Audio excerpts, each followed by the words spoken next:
So a few weeks back, I was looking to sell my nearly perfect Honda ST1300 PanEuropean. I made a series of videos about this bike and did some tasteful modifications to bring the most out of it. Having finally found an affordable VFR 1200 back in November, I needed to make room in the garage, and as much as I enjoyed the ST1300, decided to let it go. The last thing I would have ever expected I would do was to trade my near-perfect PanEuropean for a machine that had been sitting abandoned for the last decade and will need thousands of dollars in parts plus months of effort before I can even ride it. Now, I already know you'll think I'm crazy. My question is, was this a crazy smart move or just straight up crazy?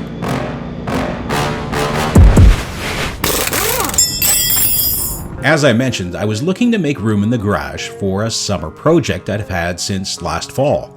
With 3 VFRs and my BMW plus this Yamaha FZ6R now on the hoist, the last thing I wanted was another project bike when a gentleman called me about my ST1300. Having watched the restoration videos for my bike, he casually mentions he currently has a motorcycle that he laid down a few months after buying it brand new in 2012, and it's been sitting in his barn on a trailer since. The bike was taken to a local shop to get an estimate on repairs, but when the parts tally alone reached 5 figures, and the reality of not having collision insurance on a brand new bike finally sunk in, it was too hard to even look at, let alone repair. Don't look at them! And there it sat in his barn for the next 10 years. I was immediately intrigued since this machine was 8 years newer and was substantially less miles than the PanEuropean had.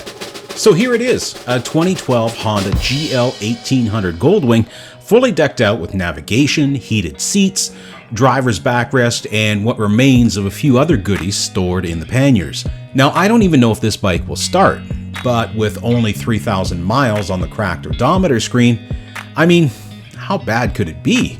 According to the previous owner, the bike was in a low side laydown, hard to the left side when the rear wheel caught some gravel and he lost control.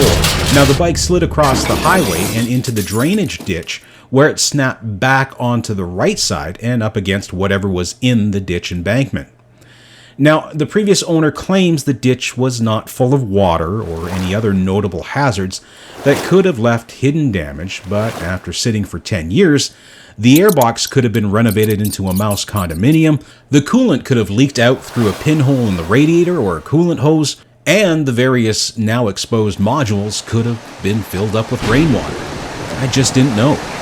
The previous owner did send me some low-quality video of the bike running in his barn, but it was difficult to say when the video was recorded and just how much time had actually passed since.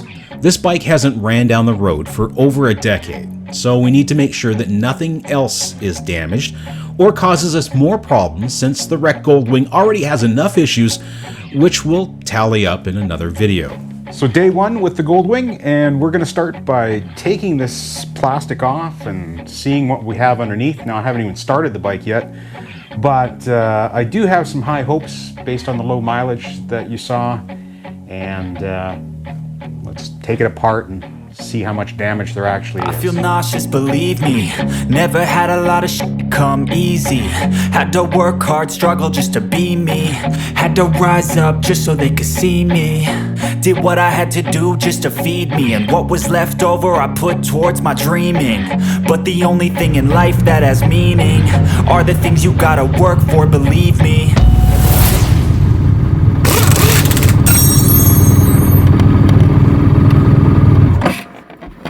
To start with, and before I even try to start this bike, I'm going to remove all of the fuel in the tank I can. Old fuel is basically varnish, and it pollutes the fuel injection system from the pump to the injector.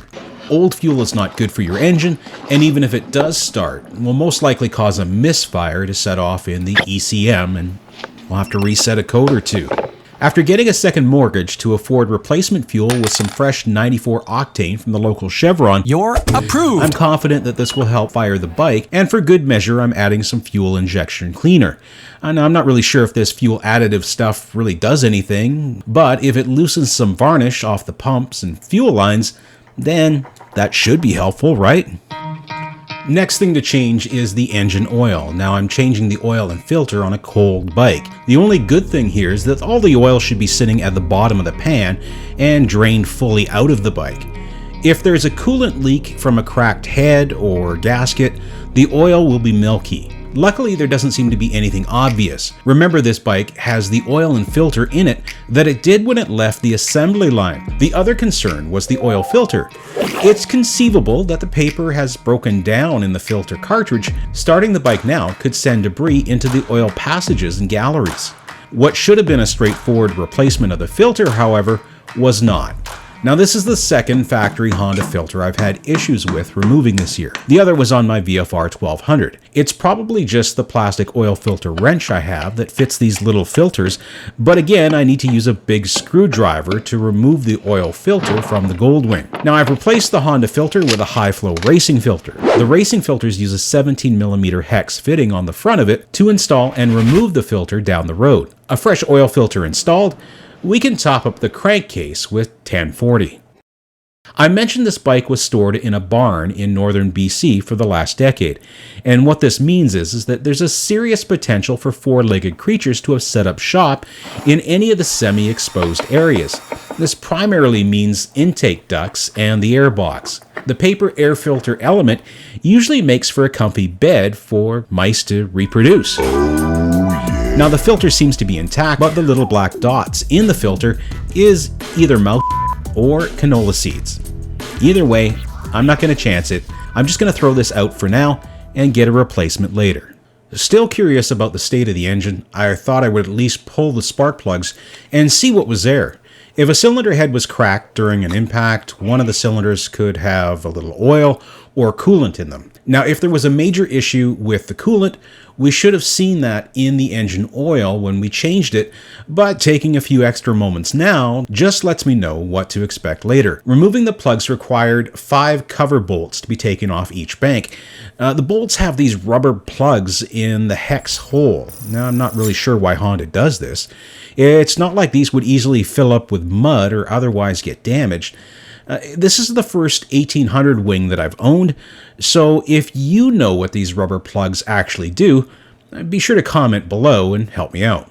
Scoping the cylinders revealed some very minor oil in the front left bore, which was probably due to the bike being on its side for a short time. Other than some carbon, the cylinders and plugs appeared wet, like the bike was attempted to be started with this bad fuel or some other liquid in the cylinder. Aside from that, the pistons were in good condition. There was no coolant, no valve parts, or rust evident in the cylinders. The final check was to the cooling system. The overflow reservoir sustained some damage when the bike went down, so the reservoir was dry. Looking into the radiator cap, it appears to have coolant, and a quick test will let me know if it needs to be flushed. Unfortunately, I could not get enough coolant from the radiator cap for my tester. Now, there is coolant in the radiator, just not accessible from the cap to suck into the tester, but at least I know there is coolant there. Satisfied the engine can be started now, and after recharging the battery, it's time to see if this Goldwing is going to fire. Okay, so fingers crossed. Let's see if this thing starts.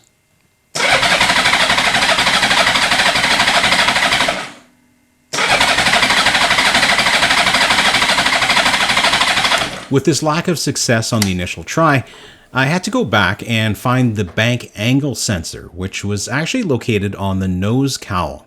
This sensor tells the engine control module to stop the fuel and ignition systems in the event the bike is laid down on its side. Since this fairing is half destroyed and removed from the bike, the ECM won't allow the bike to start.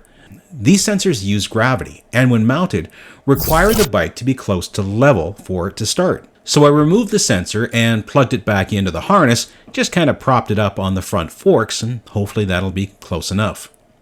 Okay, here we go. Fingers crossed. We have fresh oil, clean the spark plugs, fresh gas.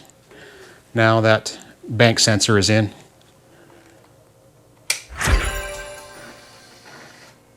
Fingers crossed. That sounded a little better.